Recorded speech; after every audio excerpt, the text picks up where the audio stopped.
It's summertime in the tiny village of Westport near Ottawa, and these 5 sisters have gathered from across the country to visit their sister Teedy in the century-old family home where they grew up. It's a time of laughter and fond memories, like the Saturday night outdoor dances when they were young girls. So it was just over here in the community field, so we'd wheel Teedy over there, no problem, and it was just great fun. Teedy's toes used to just twitch when the fiddlers would get going, eh, Teedy? Teedy has cerebral palsy, but despite considerably restricted movement, she's never let it slow her down. I never felt very difficult. Yeah. I can do things. Do things like manage most of her own personal care. At 71, Teedy is astonishingly independent. Many years ago, her mother made this waxed board for her, which Teedy uses to shoehorn herself from her wheelchair to the bed or to the toilet. Today, she's a little more tired than usual and is having some difficulty. For things Teedy does need help with, such as household tasks, she's made her own arrangements. Verna, whose husband died several years ago, helps Teedy out in exchange for room and board. Is there anything else? No, thank you. There's always a friend to go shopping with, an exotic destination to visit, or friends on hand for a game of bridge. Oh, Lucy, you're only a guest here. What are you doing that for? Being a part of things was something Teedy's family always took for granted. Having cerebral palsy was not considered a big issue, and if anyone ever suggested it was, they were quickly set straight. Marie remembers one night when the family was playing bridge with some neighbors, and their father got up, as he did every night, to carry Teedy up the stairs to bed. When he came back down, one of the players said, "Oh, that must be an awful job for you to carry her up every night." And he said, "No, it's a privilege." Oh, isn't that cute? Yes. Yeah, that really is. She was just our sister. She wasn't We wouldn't even different. We'd forget to tell our friends. I'd bring kids home from it when we were in training, and I'd forget to tell them that Teedy had a handicap. And they'd come in, they'd be just sputtering, say, "Why didn't you tell us?" And I said, I just never thought about it. It was just part of the family. Teedy was Teedy. Honest to goodness, Steve, we never even paid attention to it. It was just a part of our lives. It's heartening to see someone like Teedy living such a full and active life, because so little is known about what lies ahead for people with CP. What little we do know seems to indicate that cerebral palsy can bring about physical changes related to aging earlier in life. Fatigue is one of the most common symptoms. More recently, in the daytime, I get very sleepy and drowsy around midday. In the past year or so, Scott MacArthur has found himself struggling with fatigue at work.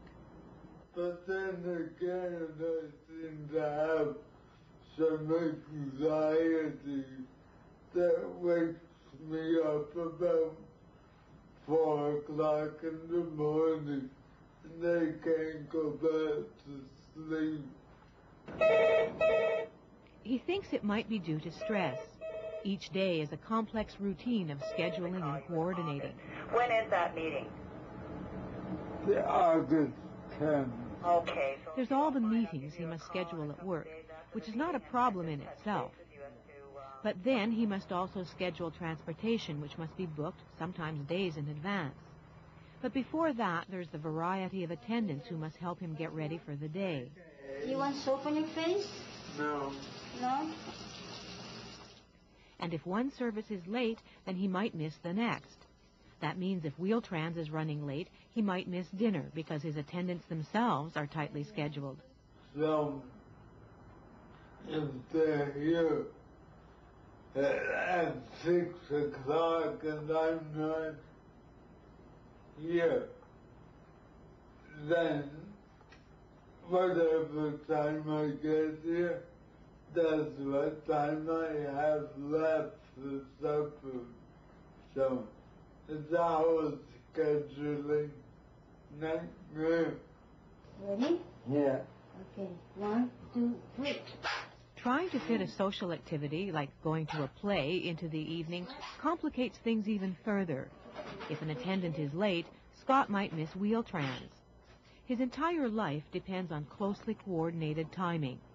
Hardly surprising, then, that he's anxious and stressed. Part of it is trying to arrange a social life around that and build relationships with people, and then having to stop and say, well, nice meeting you, but I have to go home now because my attendant's coming at such and such a time. So I think a lot of things I do for people with CP is caused by loneliness and lack of a significant other. Because of this, Scott thought that maybe his fatigue might be caused by depression. So he saw a number of doctors, from GPs to psychiatrists, 5 in all. A lot of them were a bit overwhelmed by my CP. One psychiatrist told him he had very low self-esteem and had not adjusted to his disability. The next day, Scott told his colleagues at work about this. And I said, well, I haven't accepted my disability, and I have very low self-esteem.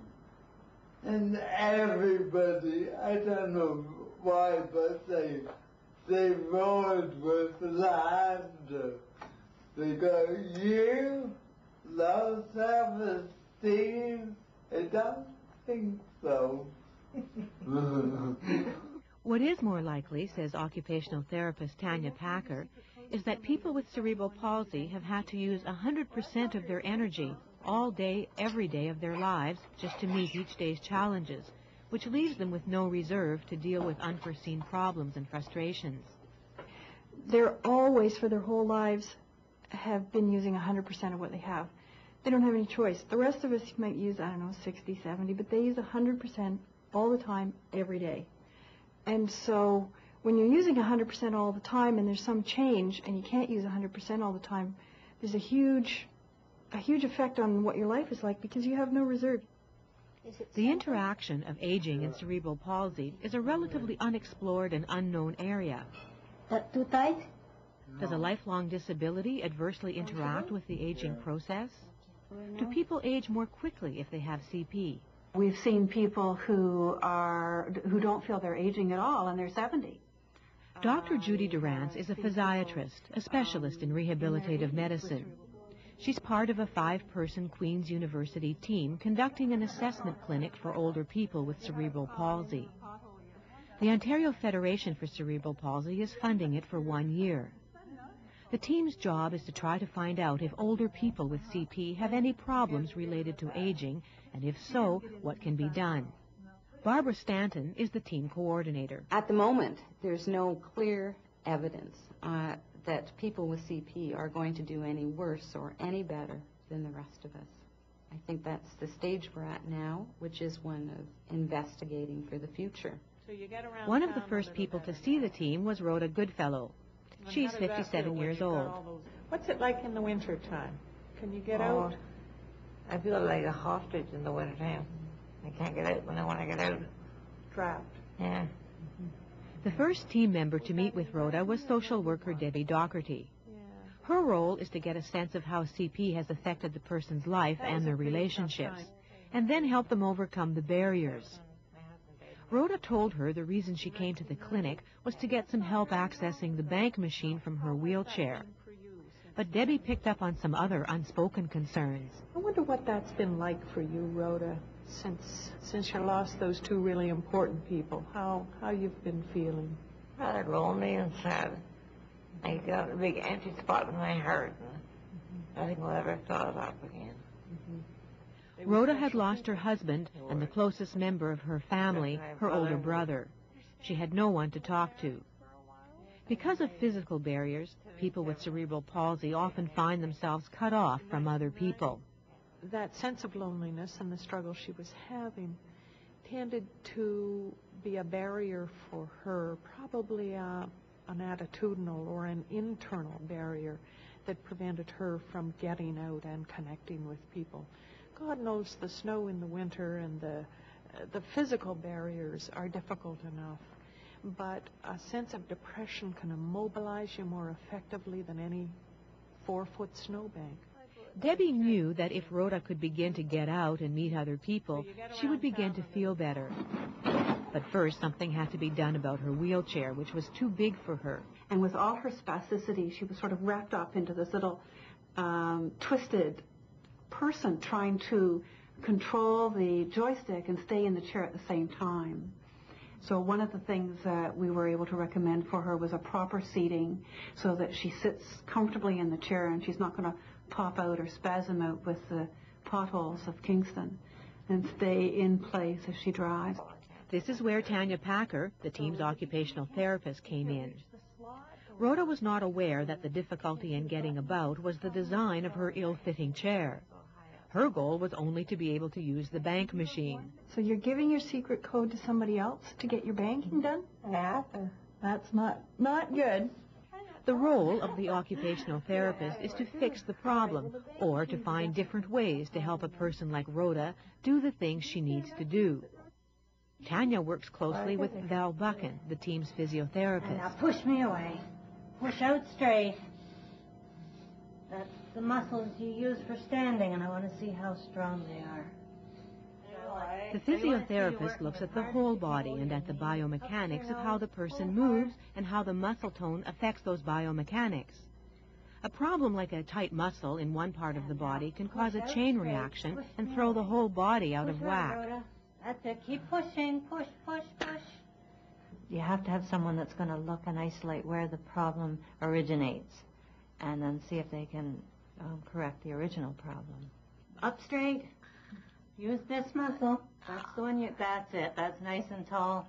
Now reach to put your hand in the bank machine. Use this muscle. Push. That's it. Good, Rhoda. Excellent. It's more than standing tall enough to reach the bank machine. Again. As long as Rhoda can maintain this ability to lift herself up, she'll not need an attendant to do it for her. She will be able to transfer herself from her wheelchair to the bed or to the toilet and therefore retain full independence. It's important for a person with CP to maintain the function they do have because even a minor loss can have dramatic consequences. So Val has recommended that Rhoda exercise, regular swimming, and daily standing practice at home. You need to keep your legs strong. There were other issues that Dr. Durant's pinpointed. Often, adults with cerebral palsy avoid getting regular checkups because health professionals don't know how to work around the disability. Have you ever had a pap smear? Not for a long time. My doctor won't do it. And the table was up so high and the shapes were sort of funny. Well, perhaps the answer to that would be for you to go over to the Kingston General Hospital, to the women's clinic. They have a table there that goes up and down, and you could transfer independently onto that table. Sometimes medical practitioners don't have enough knowledge about cerebral palsy. So it's up to the person with CP to take an active role in their own health care. And they need to learn about what cerebral palsy is and what it affects them, and then be prepared to teach their family doctor about it if their family doctor doesn't understand the condition. That's hard, a lot of learning to do. There are lots of excellent books in the library or the healthcare services.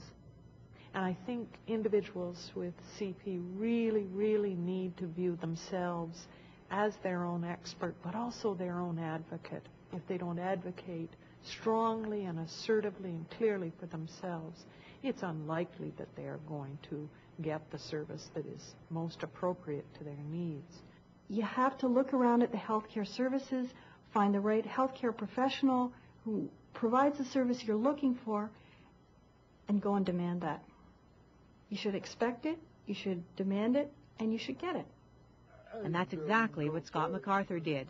He shopped around until he finally found a doctor who's sensitive to his needs. It's like trying on new shoes. You have to find the right fit.